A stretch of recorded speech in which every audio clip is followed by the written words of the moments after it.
Alrighty guys, in a couple of hours time, Global will be getting one of the best support banners in the game. Very unfortunate on the timing and how the developers have handled this on Global. I genuinely feel for the pay-to-win players, because it's like, you had Toji, Geto, Gojo, and then rather than giving you guys a little bit of a breakage room, they just, well, technically speaking, Mekamaru and Panda were kind of like the breakage, so there's that. But to drop these, or to drop these two characters or this specific banner now at the beginning of phase 2, that's crazy. So good luck on your pulls, boys, because both of these characters are two of the best supports in the goddamn game. Like really top tier, really top tier. We are going to be getting a free multi out of it, so that's going to be a bit of a W. There is going to be an event coming through, and they're also, yeah, so I will say there's events, so we'll gladly accumulate cubes, so that's going to be the big takeaway from that. So happy days on that end. I'm pretty much going to be resorting to the free multi. If I don't get anything, then rest in peace for me. But I'll gladly farm the event to get more cubes ready for the half-year anniversary, of course. Now, I just briefly quickly wanted to take a look into the memory cards, because I actually forgot what these are. So this is a free-to-play one that you get through the event. Decreases all allies damage received by 15%. When the skill is activated, if the target enemy is in a debuff state, decreases all debuffed enemies' damage dealt by 15%. One time during the turn. Okay, this is fairly mid. I mean, if you've got debuffers, then you can possibly make good use of this. Nah, I don't think. I mean, yeah. I mean, it's mid. I wouldn't say this is horrible. It's mid. Obviously, this one you get through the other event.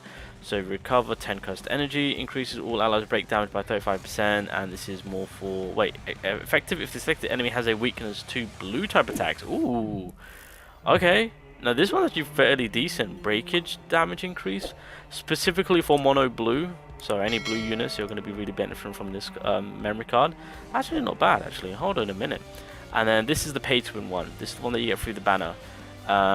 So with this one, decreases own damage received by 70%, and then at the start of the turn, if own HP is 50% or below, increases all allies. Oh, this is good. What the frick?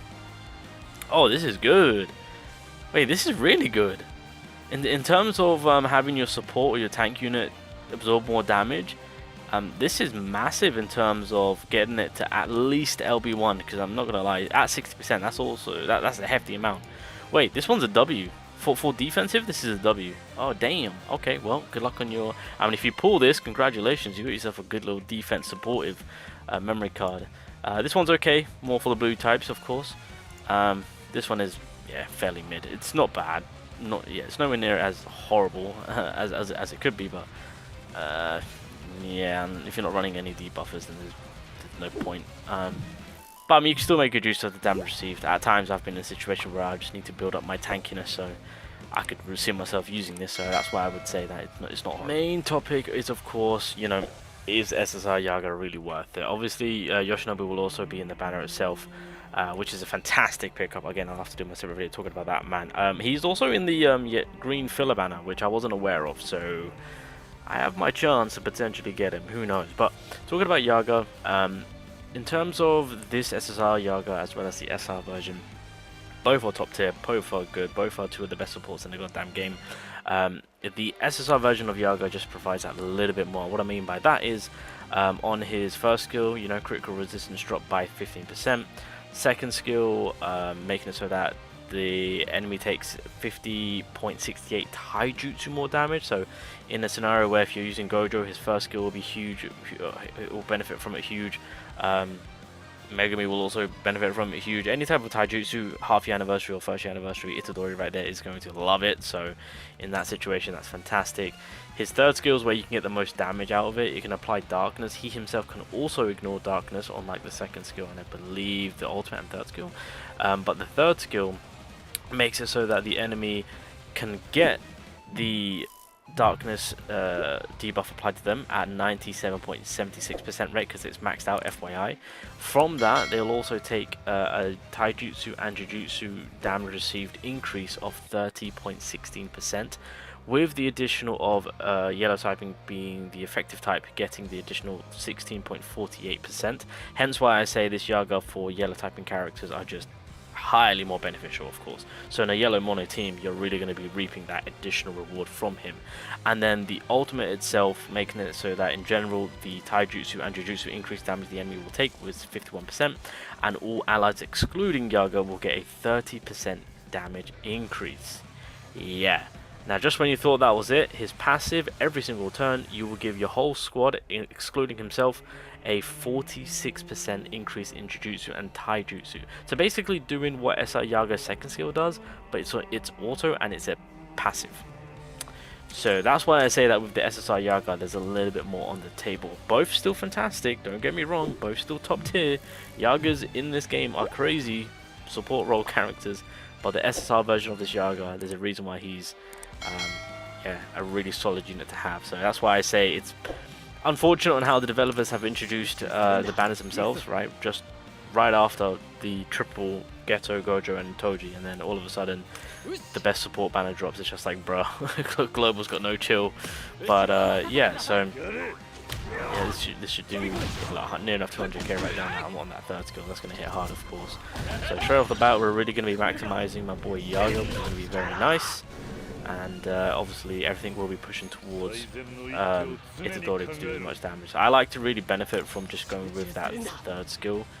Since we've got since the yellow typing green. Oh, I don't have that pre-anniversary Yuki. If we had the pre-anniversary Yuki, that would have been such a good curse generator. Oh, see, I missed out. I should have gotten him. But it's fine. It's fine. Yellow typing really does have, I think yellow and red typing really do have it all. I think yellow typing by far has the complete package in terms of support, damage boosting, damage dealers, and cursed energy generators. Of course, there's all bases being covered. Is basically what I'm trying to get at, which is good, which is exactly what we want. So I always maximize this to get darkness. Okay, we're not getting the darkness applied. We're getting kind of unlucky on that one, but that's fine. So because we've got that applied, I'm going to furthermore push for my Itadori to hit more. We don't need to do that.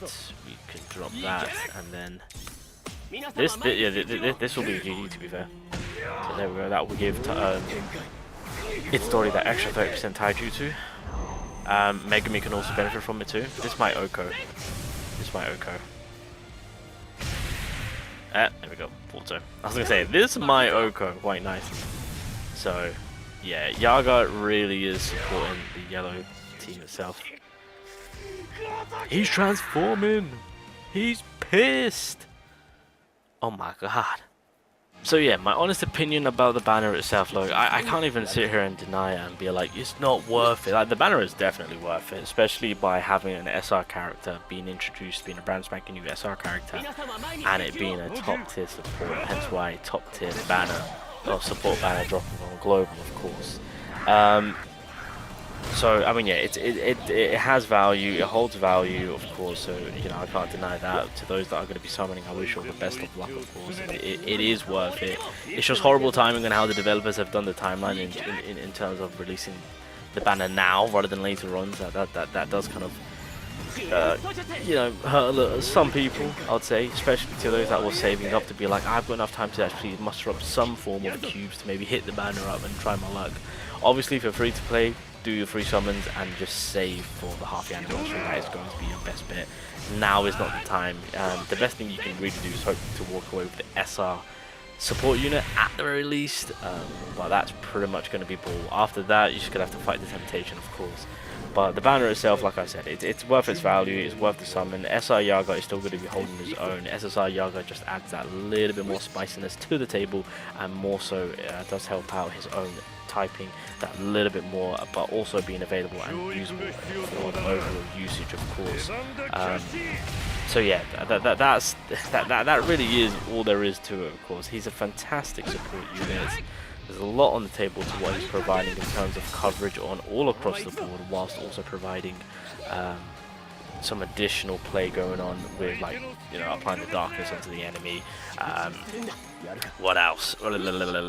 Making it so that there's some additional play on hand for the mono team, giving your whole team some increase in damage, that consistency through his passive. So yeah, a lot to take away from this character. So that's why I say, you know, the banner itself is definitely worth its value.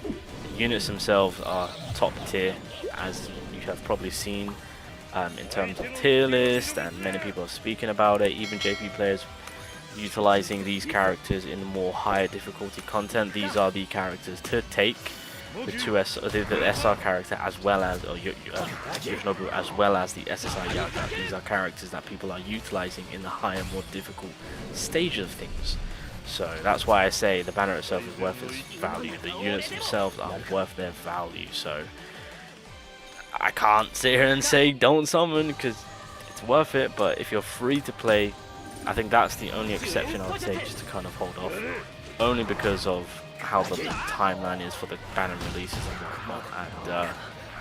And I mean, I guess you could try your luck a little bit, because I mean, you got more than enough time to kind of muster up the remaining cubes with the phase 2 banners to leading to the half-year anniversary. And you can probably gain back. That's if you don't go too heavy.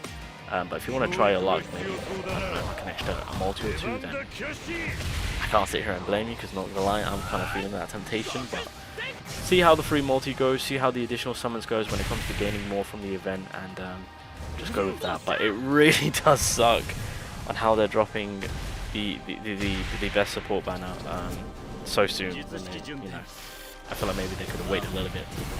Maybe give us a little bit of breathing room, but it is what it is, I guess. But anyway, that's just my personal thoughts on things.